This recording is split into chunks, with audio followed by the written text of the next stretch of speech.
প্রিয় ভাইরা, আজকে আমরা কথা বলবো কুরবানি কি ও কেন, কুরবানি থেকে আল্লাহ রাব্বুল আলামিন আমাদের কাছে কি চান।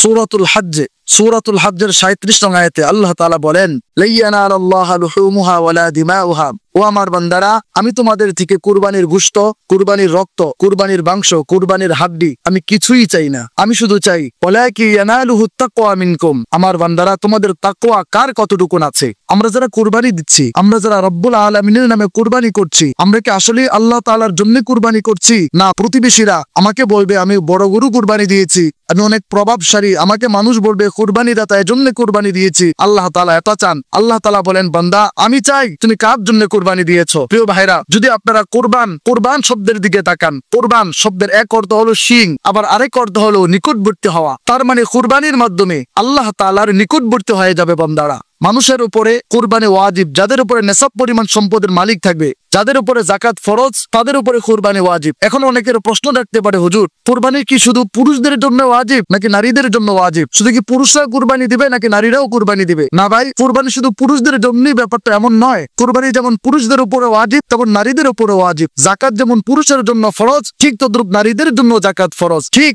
হজ যেমন পুরুষের জন্য ফরজ, নারীদের জন্য হজ ফরজ। সুতরাং যে সকল মা বোনদের নেশাব পরিমাণ সম্পদের মালিক হয়েছে, যাদের জাকাত দেওয়ার মতো ওই পরিমাণ সম্পদ যাদের কাছে আছে, মেহেরবানি করে তারা কুরবানি দিবেন। এখানে অনেকটা প্রশ্ন দেখতে পারে, অনেক বাবারা আছেন যে ছোট বাচ্চারা, আপনার ছোট ছেলে আপনার থেকে 10 টাকা 5 টাকা 100 টাকা নিয়ে সে টাকা জমিয়েছে, এখন তার কাছে এমন একটা অ্যামাউন্ট দাঁড়িয়েছে, তার ব্যাংকে 10,000 টাকার সে অ্যামাউন্ট হয়েছে। এবার আপনি আপনার ছেলেকে বললেন, বাবা তোমার টাকাটা আমাকে দাও, আমি কুরবানিটা দিই। আপনি যদি আপনার ছোট ছেলের কাছ থেকে ধার নিয়ে আপনি কুরবানি দেন, আপনার কুরবানিটা হবে না। কারণ নাবালেগ ছেলে, ছোট্ট ছেলে, তার থেকে আপনি টাকা নিয়ে ধার করে আপনি কুরবানি দিবেন, এই কুরবানি আল্লাহর দরবারে গ্রহণযোগ্য হবে না। প্রিয় ভাইরা, শাওয়াল মাস চলছে, শাবান, শাওয়াল, জিলকদ, জিলহজ, 2 মাস। জিলহজে আমরা কুরবানি দেব, আমরা নিয়তকে পরিশুদ্ধ করি। আর যেই টাকাটা দিয়ে আপনি কুরবানি দিবেন, সাবধান, অনেকে কিস্তিতে তুলে কুরবানি দেন, অনেকে লাভে এনে কুরবানি দেন। মানুষে কি বলবে? আমি যদি কুরবানিটা না দেই, মানুষ আমাকে খারাপ বলবে, মানুষ বলবে সে এত টাকার মালিক কুরবানি দিল না। এজন্য আপনারা অনেকে লজ্জা শরমে পড়ে কিস্তিতে টাকা তুলে কুরবানি দেন। খবরদার,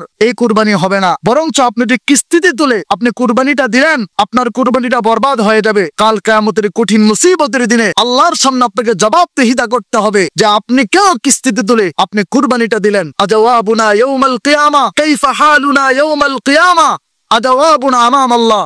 আমার প্রিয় ভাইরা, ওই কঠিন দিনে আপনি আল্লাহর দরবারে, আল্লাহর সামনে আপনি কিভাবে জবাব দিবেন, আল্লাহর সামনে আপনি কেমনে মুখটা দেখাবেন? আসুন মানুষের লজ্জা শরমকে পরিহার করি, আল্লাহর ভয় তাকওয়া দিলে পরিশুদ্ধ করি। এখন থেকে নিয়ত করি, আমি প্রয়োজনে গরুতে শরীক হব না, আমি একটা ছোট্ট একটা ছাগল কুরবানি দেব, তবে আমি কুরবানিটা দেব একমাত্র আল্লাহর জন্য, একমাত্র আল্লাহর ভয়ে আমি কুরবানিটা দেব। আপনি যদি আল্লাহকে ভয় করে, আল্লাহর ভয়ে যদি কুরবানিটা করতে পারেন, আপনি জেনে রাখুন, আল্লাহর কসম করে বলতে পারি, আপনার ছোট্ট ছাগলটাই আপনার নাজাতের জরিয়া হয়ে যাবে।